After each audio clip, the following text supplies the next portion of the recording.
الحديد. آمن الرسول بما أنزل إليه من ربه والمؤمنون كل آمن بالله وملائكته وكتبه ورسله لا نفرق بين أحد من رسله وقالوا سمعنا وأطعنا غفرانك ربنا وإليك المصير.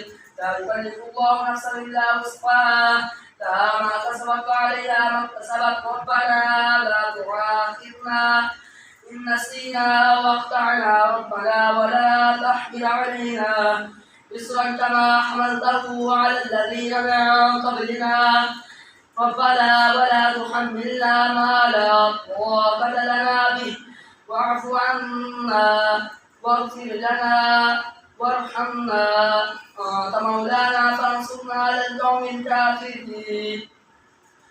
ألف لام ميم الله لا إله إلا هو الحي القيوم نزل عليك الكتاب بالحق مصدقا لما بين يديه وأنزل التوراة والإنجيل من قبل هدى للناس وأنزل الفرقان إن الذين كفروا بآيات الله لهم عذاب شديد والله عزيز ذو انتقام. إن الله لا يخفى عليه شيء في الأرض ولا في السماء والذي يسفركم في الأرحام كيف يشاء لا إله إلا هو العزيز الحكيم.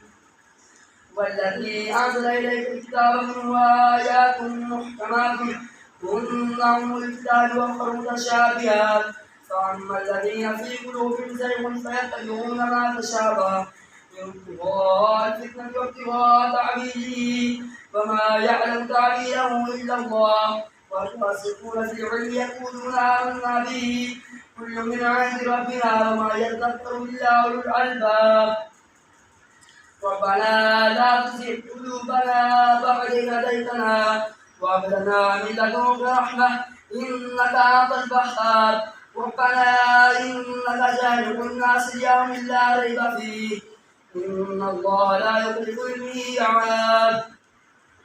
إن الذين كفروا لا تغني عنهم أموالهم ولا أولادهم من الله شيئا وأولئك هم وقود النار.